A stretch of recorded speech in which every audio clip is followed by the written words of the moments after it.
Phase Hero episode 10 starts right now. Welcome to the show. BD here, joined today by Jamie Jirac. No one runs so wicked! What was that? I didn't understand a word you said.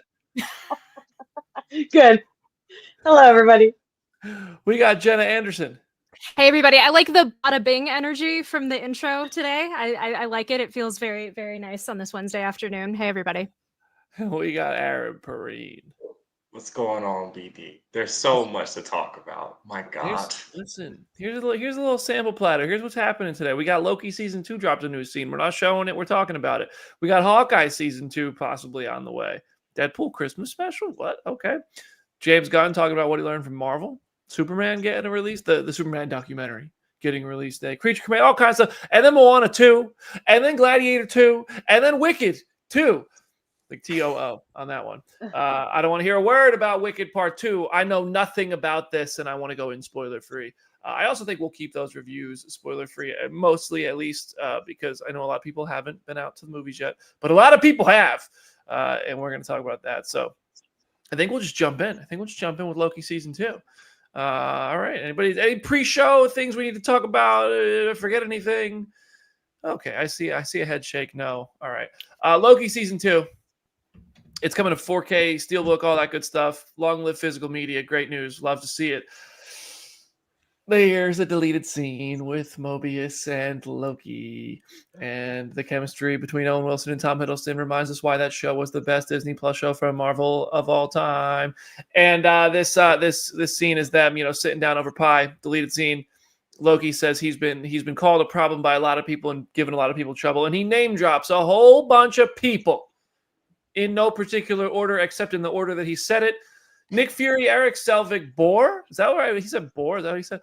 Laufey, his real father. Amora, or biological father, I guess is the way to say that. I should correct myself.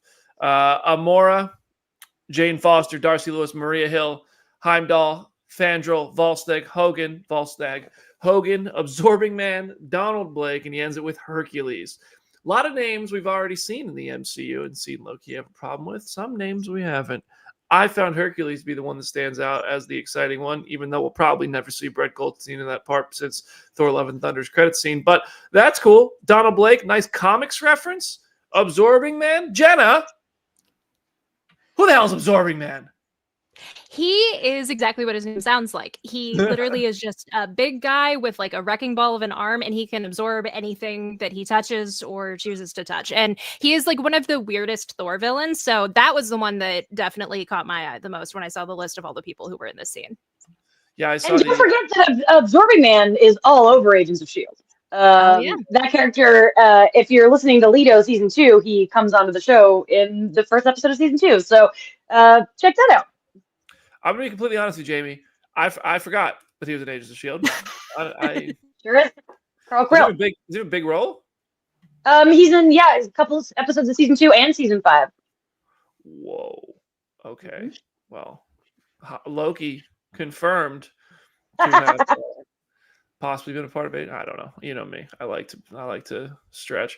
I should be a yoga instructor with how I like to stretch. Anybody else interesting in this list? I mean, Nick Fury, we know that character. Eric Selvig, Laufey, Amora. That's Enchantress, like her real name. The real Enchantress. Right. Jane, Darcy. I know Jamie's ears perked up for Darcy as well. I did. I really did. R.I.P. Maria Hill. Oof. Mm-hmm. That doesn't count. Like that show, we're not counting that show, right? Why not? Just be like, oh, JK, this isn't canon. Yeah, the whole show was a Skrull show. It was actually a TV show carried out by Skrulls just for entertainment purposes. It doesn't count. Heimdall, he named Heimdall twice. Also R.I.P. Fandral. Fandral was Zachary Levi's character, right? Mm-hmm. So, yeah, before he was R.I.P. Yeah. Volstagg, another one of those, the same group. Hogan. Is that a Happy Hogan, or is Hogan one of the guys in the The Warriors 3. I think it could be either one. I don't know, but it's Yeah. probably, I don't know. I feel like it's equal measure that he could have annoyed Happy Hogan. Yeah, at some point. At some point. But yeah, interesting here. I love physical media. It makes me think how many deleted scenes are out there that or are not out there, just floating around in Marvel HQ that we just haven't seen. I'd watch them.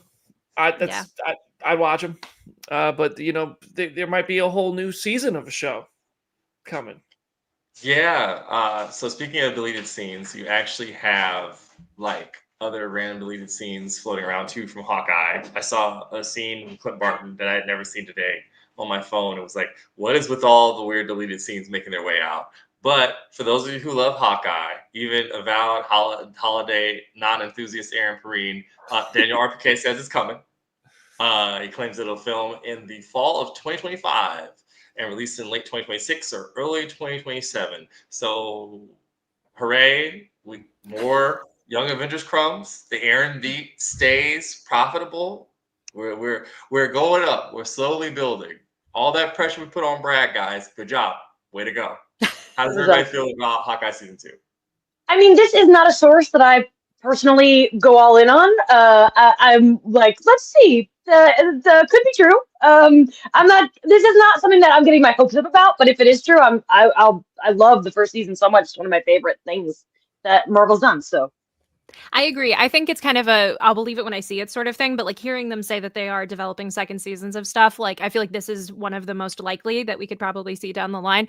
I just selfishly, as much as I want it to be both Clint and Kate, I would love it to be the newer Hawkeye run where it's just Kate and she's like a private eye in Los Angeles and it's fully like the West Coast kind of stuff.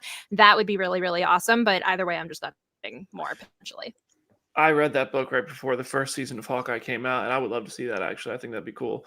But yeah, I mean, Daniel RPK has gotten quite a few things right, but this is one of those that like just feels like okay, you know, that might be whispered about. It's too soon for this to be even trustworthy, no matter who says it. Like, I mean, the Hollywood Reporter could come out here and say this, and I would just, you know, it's planning to film a year from now. It's just too much could change. You know what I mean?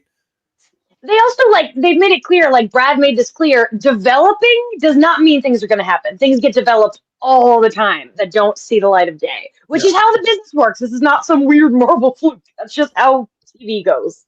Yep. Well, Tony Dalton will be back. We'll see. Yes. You know who else might be back sooner than we thought? Deadpool. Okay. It's very interesting. Is Deadpool getting a Christmas special in 2024? Ryan Reynolds went on Instagram, shared a behind-the-scenes video of something wearing the new Deadpool suit, and he put music over it so you couldn't hear what he was saying even though he was talking in the video. He turns it around, and there's a Christmas sleigh in front of a blue screen. If that's not proof enough, previously, Ryan posted a photo with Leslie Uggams, aka Blind Al actress Leslie Uggams, on the set of Blind Al's apartment, and it was covered in Christmas decorations. Methinks there's something small coming, but nothing that crazy. I mean, there was Once Upon a Deadpool in the past where Fred Savage was kidnapped. Deadpool interacted with him. Could be something like that. I wouldn't be shocked if we get some sort of Deadpool Christmas content in 2024, but I don't think we're getting Guardians of the Galaxy holiday special equivalent with Deadpool this year. But who knows? Anything is possible. What do you guys think? I wouldn't be surprised if this was teasing a Mint Mobile commercial. Just saying. But the possibility of like a Once Upon a Deadpool 2, because that was a cool idea. The idea of like watering it down for kids, I think is kind of like, that's not how I like to view art, but make that money, baby. Yeah, I remember when the photo with Blind Out was first posted like a month or so ago, and I remember thinking like this either is some sort of Once Upon a Deadpool interstitial or it is just a commercial, and I think it ultimately was for the Disney Plus like release or whatever. But I wouldn't be surprised if we do get something, even if it's just like a little video, kind of like what he did with Korg before Deadpool 3 of like some sort of Christmas themed thing. But it would be kind of a fascinating experiment to put Deadpool and Wolverine through the Once Upon a Deadpool sort of lens, because just seeing how they tone down certain things, I would just love love to see how that even works. Aaron, what do you think? You're the prophet here. Well, man. It's interesting because I feel like the holiday special of it all is a pretty quick slam dunk. Also, you've already had at least someone in a Deadpool suit, and Ryan doing ADR with Leslie Uggams when the movie hit Disney Plus. They filmed that, so you would imagine that the two things would be filmed in close proximity to each other, just for just conspiratorially, allegedly. Don't aggregate. I have no idea, but also there's someone in the comments, I think it's Dan Stoley down here, says that like today they put out ad today for that footage for Deadpool holiday storytelling at the parks, and we've all heard the story time with Deadpool. It's nice, fun, fair, but I don't think you roll out freaking Ryan Reynolds just to film that commercial. Maybe there's more going on here. That seems like a lot. If you call in that favor, I feel like it has to be something pretty substantial. Also, isn't it weird now that you bring up Once Upon a Deadpool that there's been 2 MCU holiday specials where a celebrity from like the late 80s, early 90s gets kidnapped and they have to go save them? It's weird it's happened twice. Now that you mention it.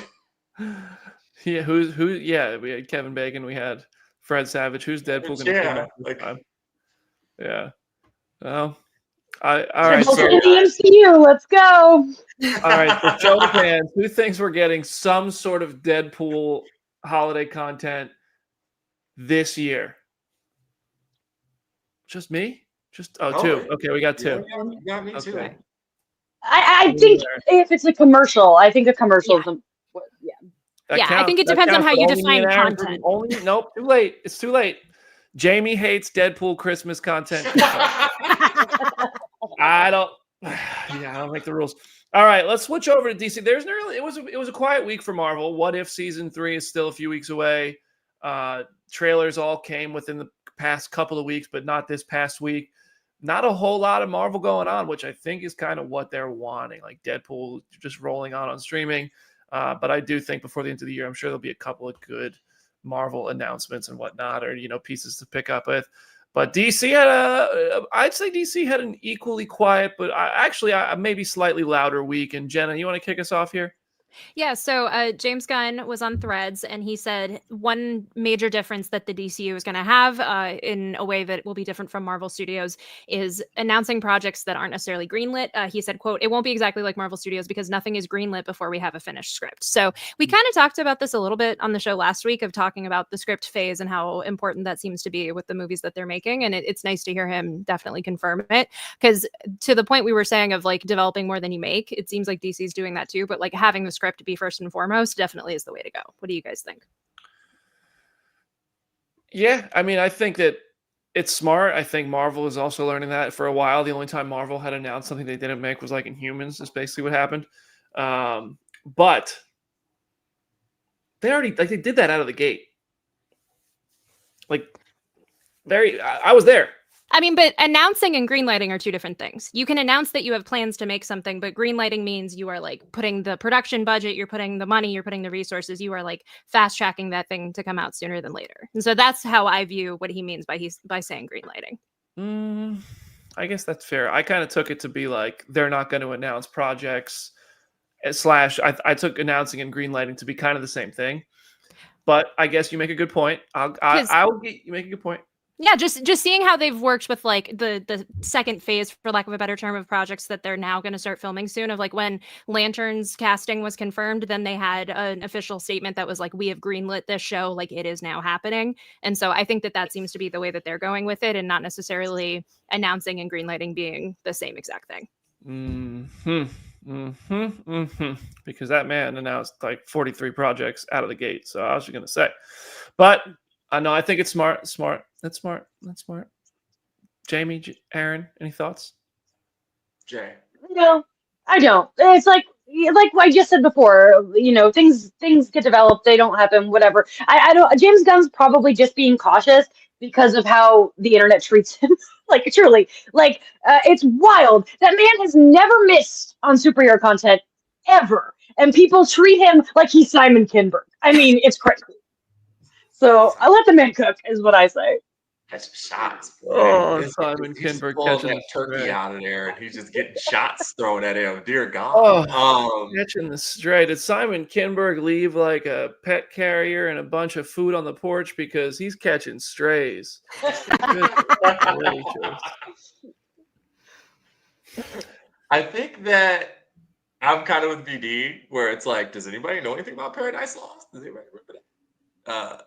Like, do we have any other stuff about Waller or any other stuff? They apparently have like tweaked Authority recently, which is like a thing that's supposed to come out. So I don't know. With the level of these comments, unfortunately, people who are just fans who are just trying to, watch the movies and keep up with things, it'll get lost in translation somehow. The difference between green light and announce, I'm sure, in this media environment, right? But there's another thing he said in here too that I was like, I thought that's what this was going to be about. I almost like wiped my brow when I saw this in the rundown because it wasn't the other thing he said in this interview that I was like, oh God, here we go again. Oh, was it the thing about canon? Oh God, he says about canon here too. Wow, he's just throwing out There's a whole grenades. clip going Why? around from Dang. the interviews he did at New York Comic Con where he basically, it was like, oh, well, what do you say to people who don't care about the canon or like who care about the canon and carrying over from the old DCEU? And he was kind of like, it doesn't matter. This is all fake, which like he does have good points. I think that he framed it in the right way, but obviously certain people on the internet were going to take it and be upset with it. Jamie is true. She's like, I have no interest. Like when you're half your life is about Agents of S.H.I.E.L.D., you really get sick of the canon question. I'm over it. It's true. Canon matters, okay? Yeah, but when there's a multiverse, it doesn't. It all is canon. No, canon. No, it matters. And I've wondered this, like, Peacemaker's going to address the Justice League being different and all that stuff. Like, canon matters. I said it. They'll figure it out. I'm not worried about it. I'm just here to watch people punch other people. Let me yell at the cloud here. I just want to be in the theater whenever Daisy walks back on screen, and I can just be like, Jamie, live Jamie reaction, and then she's gonna punch me out because I have my phone out in the theater. I was about to say, Aaron's losing an arm. Yeah. Well, that's it. That's how our friendship ends. But no, there is some more DC news. We should move on. My boy Alan Tudyk has 3 roles in Creature Commandos. What is this, Disney? Also much Alan Tudyk. He's going to be Dr. Phosphorus, Clayface, and Will Magnus, founder of the Metal Man. Now, I haven't seen any of Creature Commandos, but obviously Alan Tudyk plays Clayface in the Harley Quinn show, and he's amazing at it. Are you guys allowed to say whether or not it's like the same Clayface? Is it? I think it's too early.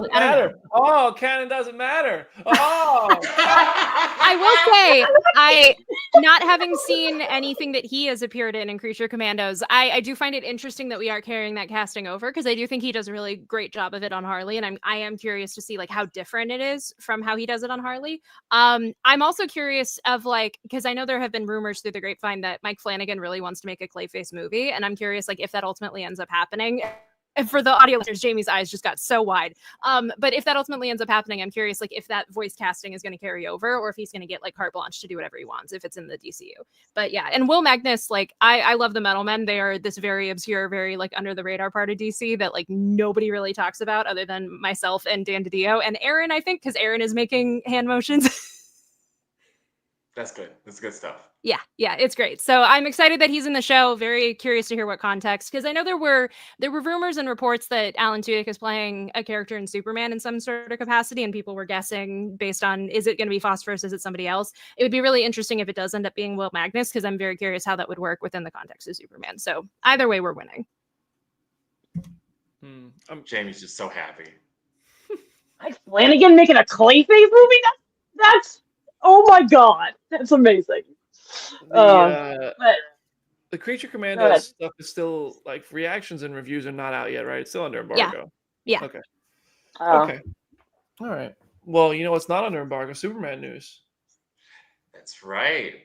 So we've got Creature Commandos coming, and then we have a Superman documentary. How do you pronounce this? Is this a Power Rangers situation? How do we pronounce it, BD? Do you know? It's just Superman, right? Man? Yeah. Super Slash Man. Yeah. Super Slash Man. It's a Halloween thriller. Mike Flanagan is not going to be involved with that.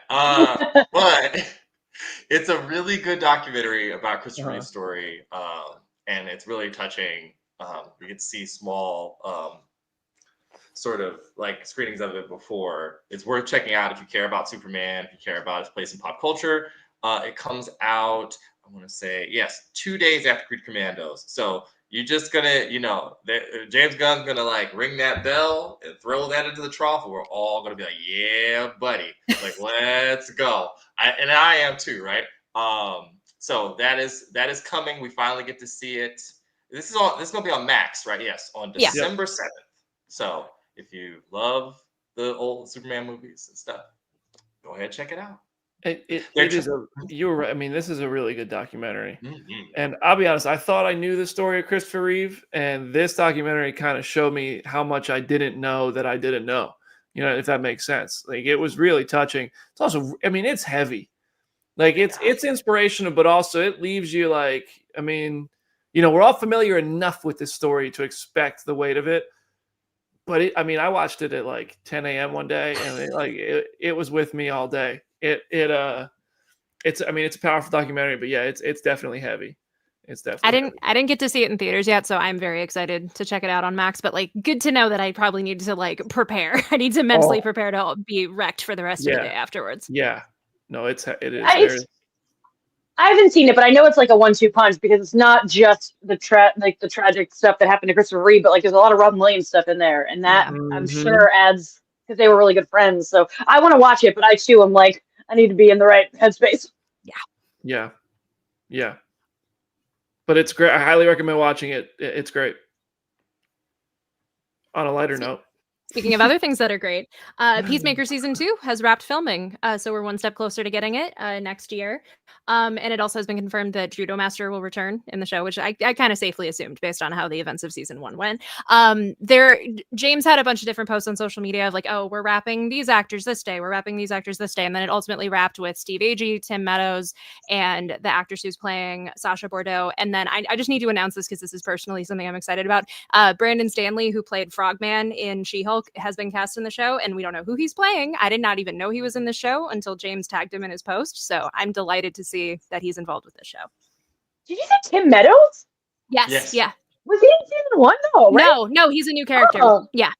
I love Tim Meadows. Yeah. I just got to learn right now live on the show. Oh, okay. Cool.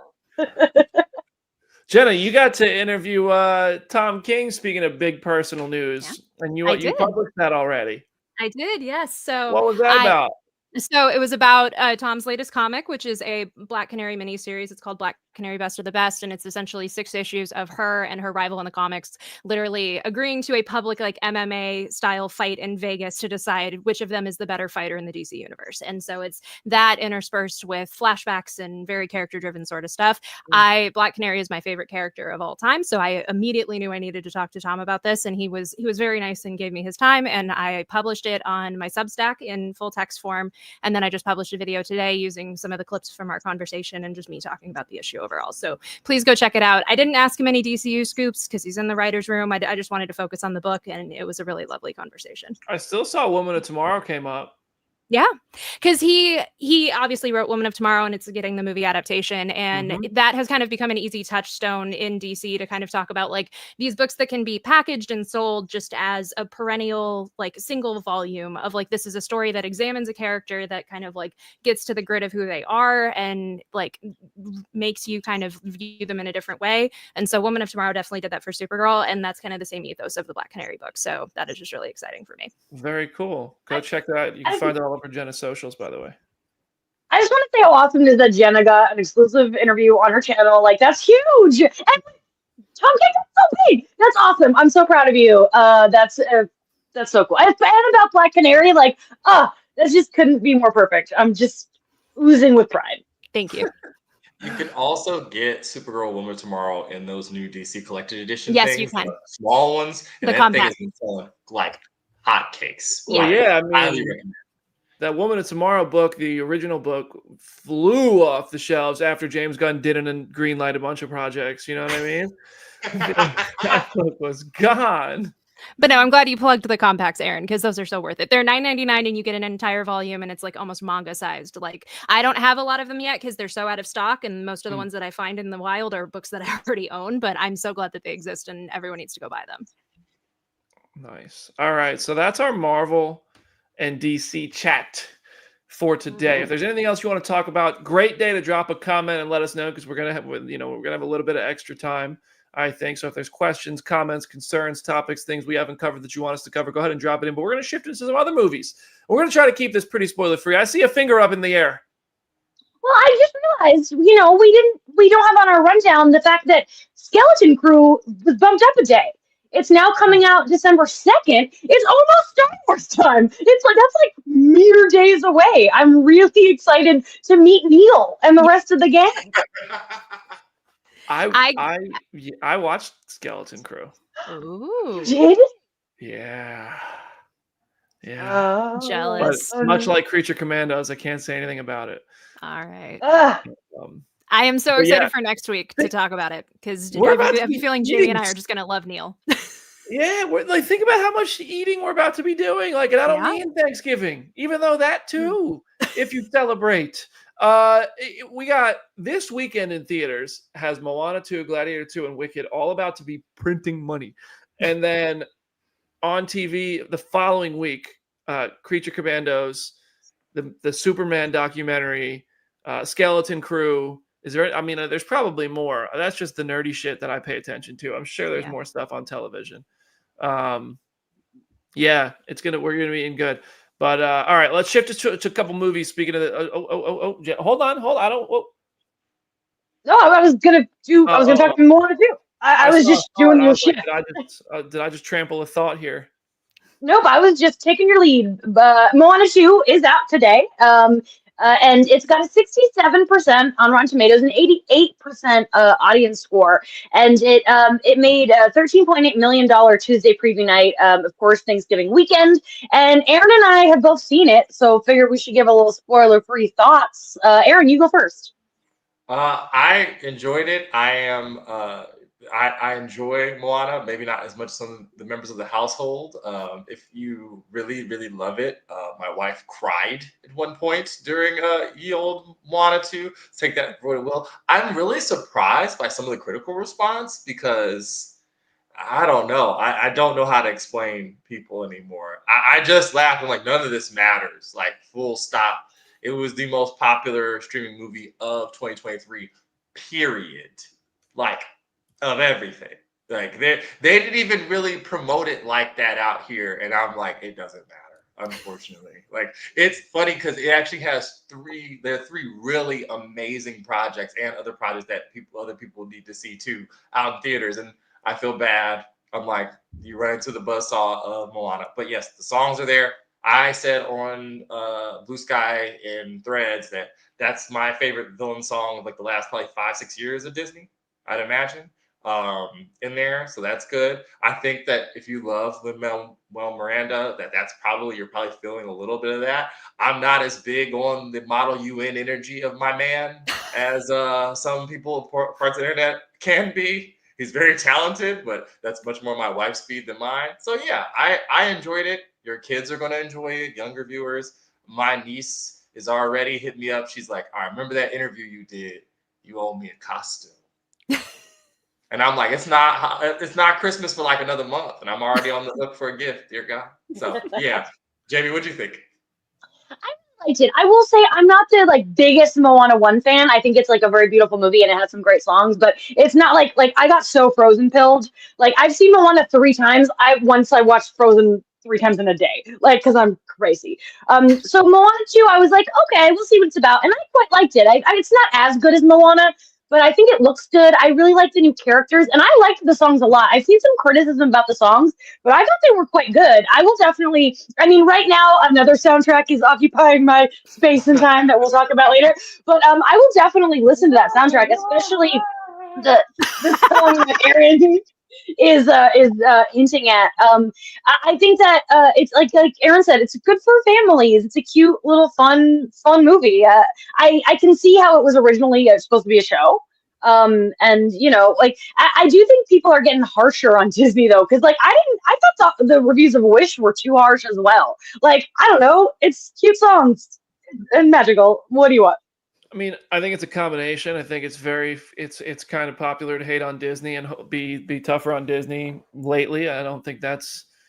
I'm usually not surprised when those things happen, and that kind of applies to all things Disney, whether it's one of their sub brands. I mean, Inside Out 2 did not run into that. Inside Out 2 was very well received, so obviously this isn't some sort of across the board thing. But on top of that, even bigger, I think it's very popular to hate on The Rock. Like, it's just open up film Twitter, and every smart person who loves movies fucking hates The Rock, and it's like, Jesus, okay, like why? It's just it's very popular. You get a lot of engagement if you hate on The Rock. It's true. And I'm a fan of DJ, so I don't care. Like, I'm not in that train. I think he learned a lesson with Black Adam, and that's why he slowed down quite a bit and shifted into something like Smashing Machine being a big priority to him. And I think Red One, like, they didn't expect it to be very good, which is why there wasn't a ton of press around it. And Moana 2 was supposed to be a TV show that I don't even think The Rock was supposed to be in. I think they had recast everybody and then put everybody back in when it became a movie instead. But I do think there is Jim, I am not trying to redeem Red One. I'm going to tell you the truth. I didn't even see it yet. And I don't even know if I'm going to see it. But those reviews were so brutal that I was like, I don't care. I don't really want to see it. But I do think it's just very popular. The combination of a major studio being Disney and The Rock being in it, it is just popular on Twitter to throw hate at it. I don't know. It's kind of what I've noticed. Young Jamie has been walking around Targets just listening to the Wicked soundtrack, so I understand why she might have missed this song. I agree with Brandon too. I think that there's absolutely that in the water, 100%. As someone who has argued for the last 3 years that you're not really angry about the things you think you're angry about, we're here. We are here, like straight up. But it doesn't really matter because it did what? Like it broke Walt Disney Animation's previews record today. Wow. So it did like like 11 or maybe even 12. $13.8 million on Tuesday night. Only animated movie to have a bigger preview night is The Incredibles 2. Wow. Okay. Well, and it opened early because of the Thanksgiving weekend, leading into what is going to be this. I can't think of I don't have the box office of the year memorized, but is there going to be a box office weekend bigger previously so far than what we're about to see this weekend? Because, I mean, if anything did it, it would have been Deadpool and Wolverine. And I mean in 2024, not of all time. Okay. I was about to say. Deadpool and Wolverine had a massive weekend. Inside Out 2, massive, several weekends. Dune had a big weekend. There's been a few very successful movies, but you got week 2 of Gladiator and Wicked and week 1 of Moana bringing the kids and the families out on a holiday weekend. This is going to, movie theaters are going to be like backed up like TSA on Friday morning. It's going to be crowded in there. Popcorn for all these people. I've talked to multiple people who have said, like, I'm saving Wicked for Thanksgiving weekend with my family. So I think that you're totally right. And let's just say, everyone, when you're in those packed theaters, respect your movie theater employees. Like, I used to work holidays in a movie theater, and it sucks. You can't be with your family. You're making minimum wage, and clean up, throw away your popcorn, throw away your soda. And I have to say, it has been a beautiful, beautiful week on Twitter, watching people drag everybody who's taken their phones out at Wicked, because it makes me feel like I'm not crazy. The way that Twitter band together this week to say, don't film the screen. You're being ridiculous. You're being rude. I really felt so validated. So thank you to all my fellow movie theater appreciators that did that this week. I love you. Don't take your phone out at Wicked or any other movie for that matter. Well, if we can't take out our movies, one person we just discussed had some thoughts about another part of the Wicked discourse. Young Dwayne "The Rock" Johnson, final boss himself, says that you should be able to sing in the movies, as this nonsense social media argument has raged on. I know one person on the panel has very, very real, hard, finite opinions about what people should do in movie theaters. Jamie, Brandon? I can't defend DJ on this one. No. Red alert. Red alert. Red alert. Red alert. Dwayne, we're Buckle defending up. you, buddy. We're on here calling ourselves rock fans. We're on your corner. And what do? You stab me in the back, man. You got on and you publicly stabbed me in the back. You think it's okay for people to sing out loud in movie theaters? Don't you know that they have sing-along screenings? That's what those are for. But bro, are you telling me you just go to a regular AMC on a Thursday night? No, you don't. You go to private screenings where, yeah, your little daughters, your adorable daughters, I know you're a girl dad and you probably get singing around all the time. Yeah, they can do whatever they want because there's no one else to interrupt or disrupt. I'm sorry, but I'm not going to Moana I went to Moana to hear you sing. Do you know what that's like? The Rock. Do you know? I don't know. Don't sing along. Go to a screening that's meant for a sing along. I'm here to see Ariana Grande sing, not Janice from the community theater production of Musical. Rock, buddy, I'm trying so hard to defend you in every other aspect of life. Throw me a bone. I don't feel as passionately as Jamie does about cell phones in theaters. I prefer them to not be out, but I'm guilty of checking my phone during the movie every once in a while. Listen, work, it could be texting anytime. It could be something important, and I feel that vibration. I get anxiety if I don't check it. That's why nowadays I put it in Walk out of the theater. Yeah, do not disturb. Yeah, great. Yeah, Mhm. I put it in DND because otherwise I'll feel that vibrate and I'll go, oh shit, I'm missing something important. I gotta just check. And sometimes, you know what, you can't really see your watch in the theater, so maybe you gotta check the clock real quick, discreetly, do it between your thighs, real low, turn the screen. But singing in a not sing along screening, DJ, I love you, buddy. This was not the take. If I would stand up, I'd walk over, I'd take your popcorn, I'd fucking flip it over, dump it on you, put the bucket on your head, and then I'd go sit back in my seat, and you'd be wondering who put that bucket on your head because it was on your head so you couldn't see. Now, would I do it to actually The Rock? I don't know. He's fucking huge. Maybe not. But like, if somebody was like my size or smaller, maybe, probably. And I'm not encouraged. Don't do that. That is not a Phase Hero suggestion. Don't try that at home. Just peacefully ask people to stop singing. But that's what I would do. Don't be like me. Don't do that. I think it's illegal. It's also kind of a joke. Can I just say, I'm glad Jamie mentioned the private screenings of it all, because I think that is also the root of this whole point that he was saying of like, when you're around an audience packed with people and that starts happening, that is a completely different ballgame from being in a private screening, seeing like it by yourself. So I get where he's coming from, but I also think that this is not the way to go about it. Obviously, there are exceptions of like when the Eras Tour movie was in theaters or the Renaissance like tour, go sing to that because that is kind of the point of being. But like, when it is a movie, like a movie, that is not what you should be doing. Yeah, but Hey, Jenna, go ahead. No, mine was a segue. Oh, I was just gonna say, Jenna texted me about this debate, and it reminded me. I saw Die Hard on Christmas Eve once, and the guy behind me kept saying the lines out loud, and it's like, bro, we all know the lines to Die Hard. I could get up here and perform Die Hard for you, but that's not why we're here. We're gonna watch the movie. Like that, it's so rude. It's so rude. It's like I really think that the pandemic broke our brains in terms of how to be a community and how to respect each other. But anyway, let's move on. I just watched Austin Powers 2 with somebody, and I'm sorry. I said every word. Like I said, you're at home. You weren't in a theater. Yeah, you're at home. That's different. You do whatever the fuck you want at home. No, man. it was a special 3rd anniversary re-release screening. No, I'm just kidding. But I do like to bring my swords to see Gladiator 2 and reenact the battles as the film is playing. Gladiator 2 is in theaters now. It has been in theaters, and we've all seen it. Yes, all 4 of us have seen it. All right. If you have not seen it, you can stay tuned. We'll do our best not to spoil anything. I'm sure we'll talk a little bit about some story points here, but we won't spoil any deaths or anything like that. Gladiator 2. Let's review it. Aaron, what'd you think? So it's funny, I don't use Letterboxd, much to Jamie's chagrin. She's been trying to get me to use this thing for 3-4 years now. My Letterboxd review would be, hey man, it's weird they made 2 movies called Monkey Man this year. That's great. I actually liked it a little bit more than I thought, maybe because it's not quite as violent as the people on Twitter would have me believe. Not quite. There's still a lot of violence. This is not for the younger audiences, I don't think.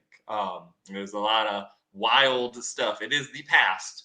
Denzel's acting his behind off, just acting his behind off the entire time. Every time he came, like, did anything, I was like, that's cinema, baby. That's what we want. Paul Mescal is delightful and brooding and not quite Russell Crowe, which I appreciate. He kind of did his own thing, which is nice. Yeah, Brandon, don't. I looked it up there in the corner. I'm like, don't do it. Paul Dano has been typecast as an evil ginger. One day he'll be free of those shackles, but not now. Oh, Dano. Yeah, he's not in the movie. Who's the other guy? Who's the other? Fred Hessinger? Fred, yeah. Okay. God bless. We will be seeing him Craven in a couple weeks. Like, this poor man. They're gonna have him be unhinged for the rest of his life. Thank God. Okay, that's good news. Thank you. I don't know how I thought that. Whatever. But and Joseph Quinn in the second time in 12 months being a scared man alongside people who are more capable and kind of doing stuff. So come on back for Fantastic Four next summer. You know what Johnny Storm's gonna be like now. It's gonna be not like, at all. Johnny better be nothing like this character. Don't you dare do me like you did, Johnny. I'm obviously having a lot of fun because I don't care about the reviews. Go watch it if you like these sort of period pieces. If you want to see Ridley Scott be like, what budget? I'm going to do all of it. What do you need? More water. More water. Angry Jamie. Sharks in there. I don't care if there was no newspapers. There was no sharks either. We got both. Jamie, what do you think? Unfortunate. I the first time we saw it, we were at the premiere. I really liked it. But then I saw it again the other day, and the premiere gloss kind of was gone. And seeing it with Tony, one, we had to move because everyone around us was talking, and so he was already kind of mad. And he came out just like not really liking it. And hearing his perspective, I was like, yeah, it's not perfect, but I still think it's really fun. I love these actors. I just love Denzel so much in this movie. Like, I don't think that this movie deserves like a lot of awards recognition, but I'm ready for Denzel to get his 11th Oscar nomination, 10th for acting, because the man carries. And I've seen some criticisms of Paul's performance. I thought Paul was good, but Fred and Joseph were my boys. I said this last time. Like, I liked watching them be freaks. It's not an amazing movie, but I think it's a good time. I enjoyed it. Jenna, what about you? I just have to say, with the Paul Mescal of it all, there was like a tweet going around of like Denzel, like quoting Denzel of like, oh, he's unbridled rage. He's like evil personified. He has so much rage, so much vengeance. And like Paul Mescal's just a guy. Like, he's just very sweet, tender, kind of chill. And I did love that kind of dichotomy. And I do think it is different from what Russell Crowe did. And it works enough within the context. I thought this movie was really good. I agree with Jamie. I think it's really fun. Every time I think about it a little bit more, there are things that I think could have made it great and kind of stopped it from that. I won't specifically spoil it, but there was one casting that like Ridley had said in the lead up to this of like, this was as important of a search as Paul Mescal. Like, we really needed to find this perfect actress. She does not speak an entire line in the entire movie. And that really frustrated me because I'm very curious. I would have been curious to see what her arc was. But I think a lot of this is just really fun. And like we said, the sharks, the newspapers, the historical inaccuracies, they're all really there. And Pedro delivers a really, really sweet, really like multifaceted performance that like surprised me every single time he was on screen. So I had fun. I enjoyed it. I think they had a better idea on paper than in execution. I think for some reason there's clear moments that were moments that were supposed to be clearly quite emotional. And I felt like the emotions didn't land the way I thought they would or thought they should. In some of these moments, the opening sequence with that action, that battle was freaking awesome. I would have loved more of that. I thought Paul Mescal was good, but I think that almost every other character was more interesting than him. I think Denzel steals it, and it's no fault to Paul. I think Paul just seemed to be just kind of like a grumpy, justifiably, but like a grumpy kind of character who was just kind of, I don't know, walking his way through this story, and there wasn't as much emotion behind it as I wanted there to be, at least for me. I still enjoyed the film. I thought Fred Hessinger, aka Chameleon, aka Paleface redhead in this movie, like with the whatever you would like that. Is that like a Roman thing? Do people put like kind of like powder on to look super pale and white? Yeah. Okay. because it was very like Joaquin Phoenix's character did the same thing back in the first one. Like they seem to try to emulate some stuff from that, and they focus more on that than just making the best possible movie, in my opinion. It was good. I enjoyed it. I wanted to like it more. That's really where I'm at with it. All right, let's go around and rate this movie out of 10. Aaron, what do you give it? Oh boy. 7? 7. Guess. Jamie. I gave it a very generous 4 on Letterboxd, but an 8 feels too high, so I'm gonna go with a 7.7. 7.7. Jenna, what about you? I also gave it a very generous 4 on Letterboxd. I would definitely say like a 7.5 is probably comfortably where I'm at. Look at you guys embracing the decimal system to try to get it more accurate. Now look at, I'm so proud. I'm so proud. And I'm giving this one a flat 7. So that brings us to a Phase Hero review score of a 7.3 out of 10 for Gladiator 2. I think that's fair. Yeah. I think that's a solid score. And now on to Wicked, which I have a feeling might get better than a 7.3 from us. Wicked tattoos. Let's go. Wicked tattoos. We did not make this. I already have a wicked tattoo. No. I never if- said that. I never said that. All right, let's go around here. Actually, I want to keep this cool. I'll keep mine short real quick. I did not expect to like Wicked. I'm going to be completely honest. I'm actually doing a YouTube video about this. If I get off my laziness, my birthday hangover, to post tomorrow or Friday. I don't really care for musicals most of the time. Not a musical person. I never saw the Wicked play. I don't know really anything about Wicked prior to seeing this movie. Had I not been invited to the premiere, I'm going to be honest, I might have gone to see it because of the incredibly good reviews it's getting, but it really wasn't like on my I need to see this movie card at all. I sat down, I looked at the runtime, and I said, 2 hours and 40 minutes. What's going on? And 10 minutes in, I said, this is amazing. I was floored by Wicked. I think Wicked is hands down top 3 movies of the year for me. One of the best movies of the year easily. I cried. I did not expect that. Like just happy tears and sad tears. I thought Wicked was incredible. I was wrong. I should have cared more from the start before it was cool. But no, Wicked was insanely good. So that's where I'm at. Aaron, what'd you think? I also have like no exposure, like somehow going to a high school with a decent theater program and still just not absorbing anything through osmosis. And I'm married to a person who is like not quite as much of a fan as Jamie, but approaching. And I was surprised at how much I enjoyed it. I really was. It was really well acted. All of the musical numbers. I love Jonathan Bailey. That is something I am very invested in, and he is doing this thing. I'm like, oh boy, Bridgerton, not a fluke. Got me more excited for Jurassic Park, to be honest, with this performance here. Yeah. I emailed Gareth Edwards yesterday and asked him to come on the show. He hasn't got back to me yet, but I want to hear about Jurassic. Sorry, I'm excited for that movie. Yeah, but Wicked was way better. If you have any sort of, I guess, sort of skepticism or whatever, or like hype. I think a lot of the movies that get super popular now have to like grab onto the zeitgeist. And my like Target joking earlier is proof that this thing has absolute talons in us. Also, wildly appropriate for the times, like kind of appropriate for the times, which I should have thought about with Young Wizard of Oz being the source material in some ways. But yeah, I definitely. I think that the hype is well earned and it's really good. My mother-in-law is furious it's cut into. She's so mad about it. She's so upset. And justice for my boy, John Chu.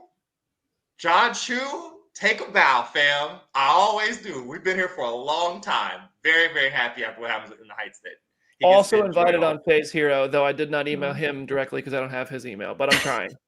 Please. But yeah, name drop. Whoop, have a drink. Okay. I'm on. Jamie? me? Oh, Yeah, I was gonna say, are we having Jamie go last? Should Jenna go before me? I don't know. Because I can go. Yeah, I can go. I have a feeling Jamie's gonna have a lot to say. I I was somewhere in between, like Jamie and everybody else in terms of Wicked familiarity. I never had seen the show, but I absorbed so much of it through cultural osmosis. I had to perform popular in choir in like middle school or high school, and I still have the sense memory of all of the choreography for all of that. But so I kind of went in thinking like, I'll see this eventually. I'll see it when it hits streaming. But then just hearing the hype made me like, I have to go see this as soon as humanly possible. I already wanted to go see it again because the theater that we saw it in, the sound system was not great. A lot of it was really kind of shoved to the front of the theater, and I was kind of like having to really strain to listen to certain things. And you could like hear a pin drop and it would muffle over the audio, which was not the best, but I think it was still just an unbelievable movie. I watched the behind the scenes documentary that's on Peacock this morning, and just seeing like the practical sets, the costumes, like the amount of love that's put into this movie. I will always advocate for that regardless of whatever type of movie it is. And I think that they just knocked it out of the park. Ariana Grande is really, really surprising. Like her performance is not at all what I expected it to be. BD is flipping his hair very dramatically for the audio listener. The cast just nails it, and it is just the attention to detail and just the love that you can feel in the movie. Like I'm glad that this is the next thing that kind of has like a Barbie level chokehold on the zeitgeist, because it's not at all what I would have expected, but I'm glad that it's here. We have one comment here. I think Maude Garrett might have missed part of our discussion earlier, but Jamie, have you seen the TikToks of people yelling at others to stop singing during the movie? I haven't seen those TikToks.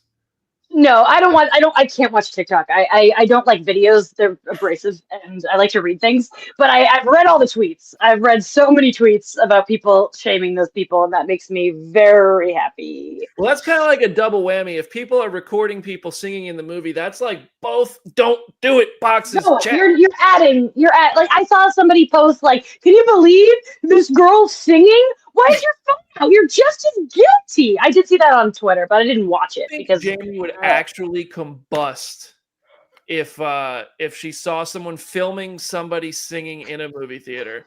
Like turn into, and Coy, what's up, Coy? Coy says stop singing in theaters. But Coy, The Rock said it's okay. What do you mean? I bought a ticket to this movie. Okay. All right, Jamie. What did you think of Wicked? Okay, well, first of all, I don't want to be snooty, but it's important to me that you stop calling Wicked a play, because it's a musical. A play is like a straight play is Shakespeare. I know, but it bothers me when I'm just going to say it's not a play. It's a musical. And I'm sorry that I'm going to be that way, but that's what happens when you are a theater kid your whole life. Okay, so I waited 20 years for this movie, and I was so nervous about it.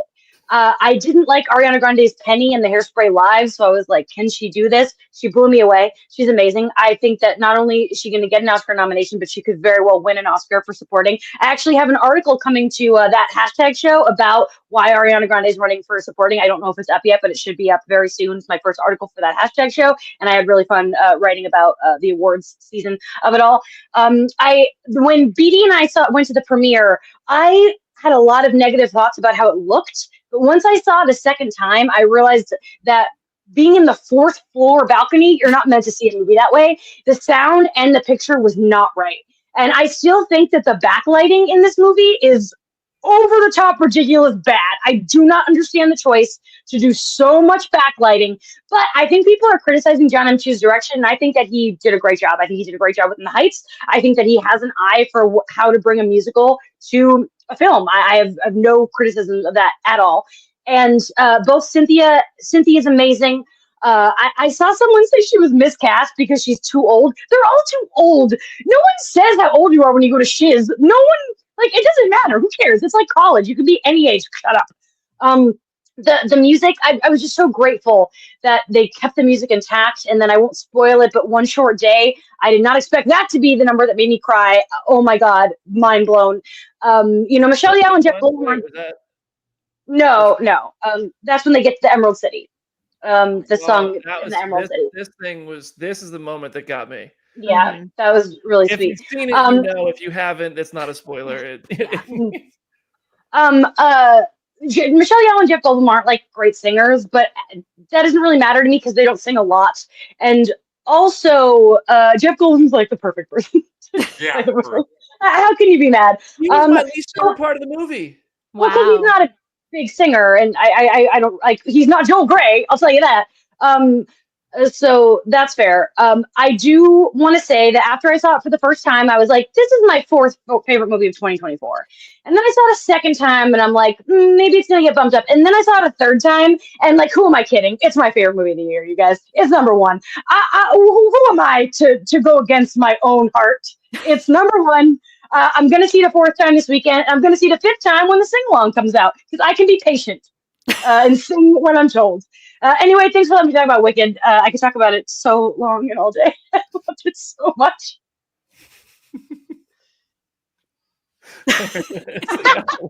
Boom, battered on Wicked is Jamie's number one.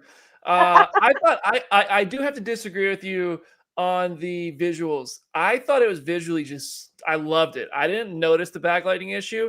I thought that this was like the most immersive, magical world building since Harry Potter. Like on a big screen, I thought it was I felt like I was there. And as a comment from Maud, shout out to Maud and Coy and Jim and all the YouTubers and everybody, the legends of the space who are in here hanging out with us today. We love you guys.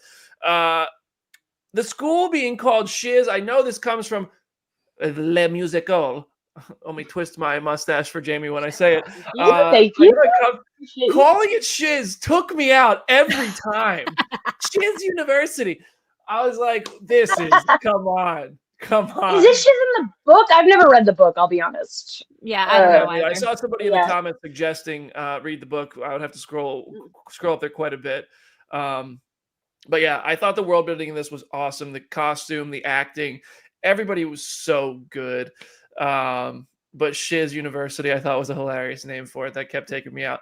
And I felt like when there's one part of this movie where, God, I don't know how to say this without spoiling it, but so that everybody will know. There's just a shot in the movie, like it becomes oh wow, we cannot say that. I know what you're saying in the comment section, Maud Garrett, and I'm not going to do it. But I like the innocence of Christian's guess, though. I've had this conversation already with Maud. I know what she's talking about, and I'm not saying it. But there's a moment in the, like, I hope you're happy. I was like, yo, everybody who loves Wicked is feeling like how I felt during Portals. Like how I'm going to feel when I see Nova on the big screen. How I feel like when Iron Man, like this was the superhero like this probably isn't accurate. This might be wrong to say, but I felt like this was like the superhero moment for women, like who are like wanting to feel seen and all that. Like I thought that was fucking awesome. And it brought tears to my eyes because I thought of how fulfilling it was to see that on screen and experience that. And I loved it myself. Beatty, I keep saying this, and I'm glad that you reminded me to say it again. To me, Wicked Part 1 feels like Infinity War. Like, on so many levels. The fact that, like, I waited so long for it, way longer than Infinity War, and then it being so, and, like, the fact that you're like, oh, it's a Part 1, it's going to feel incomplete, but both Wicked Part 1 and Infinity War feel like complete movies.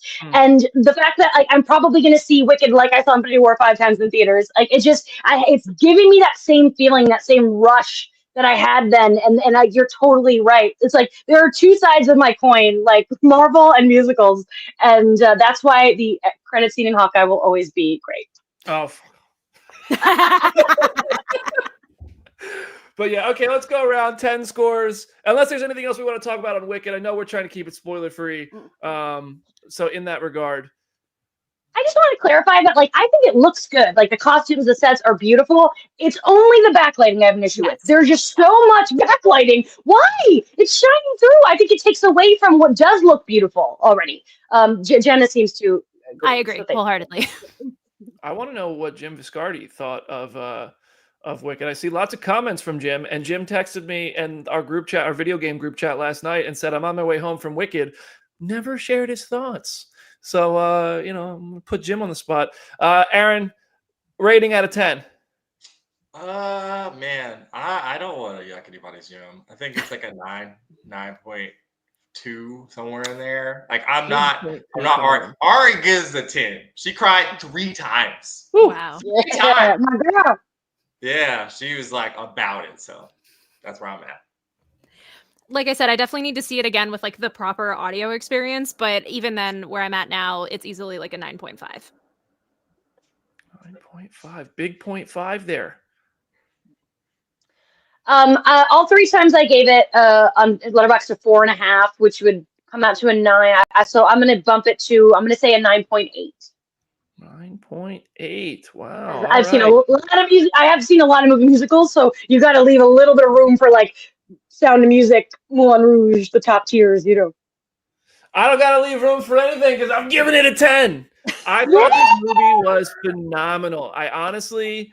I think maybe other than Dune, it's the best movie I've seen this year. And maybe other than Dune and Deadpool, it's my top 3 favorite movie. Like Deadpool is probably my favorite movie of the year. I recognize it's not the best movie of the year, but I had so much fun watching it. It's my number 1.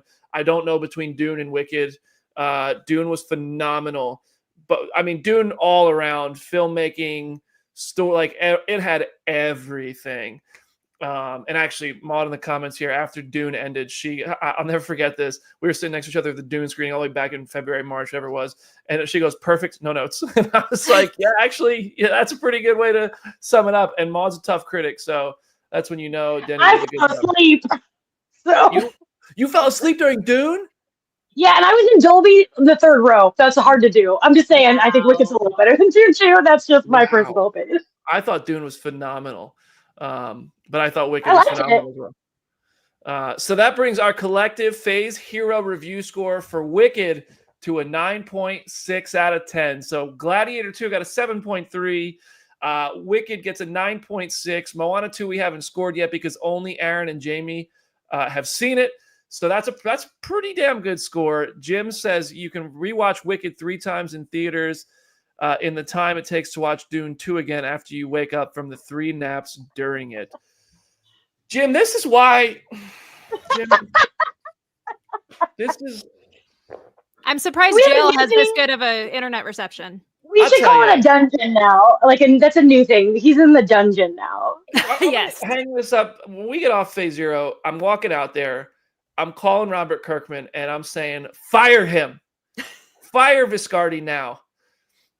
Tony, we got to thank you for the $4.99 super chat. That's too kind of you. Right before the holidays, my friend. Not a spoiler, but anyone in the chat on the fence, if you ever feel like there's an unforgettable scene, then that makes it all worth it. Wait, sorry, I think I butchered reading that. But anyone in the chat on the fence, if you have ever feel like there's an unforgettable scene, that makes it. I mean, yeah, and yeah, there's unforgettable scenes both in Dune and Wicked, and Deadpool. So. Oh my god! Yeah, I think they're talking about Wicked though. I do like Stamina MC's. We should prune Jim and send him to the void. I like that a lot too. Yeah. Jim would not last a second in the void. Jim would not. Here's the thing: Jim would have to become. Jim would be like Loki in the void. He'd have to like use his words to get. And he tried to. This is what would happen with Jim. Ready for this?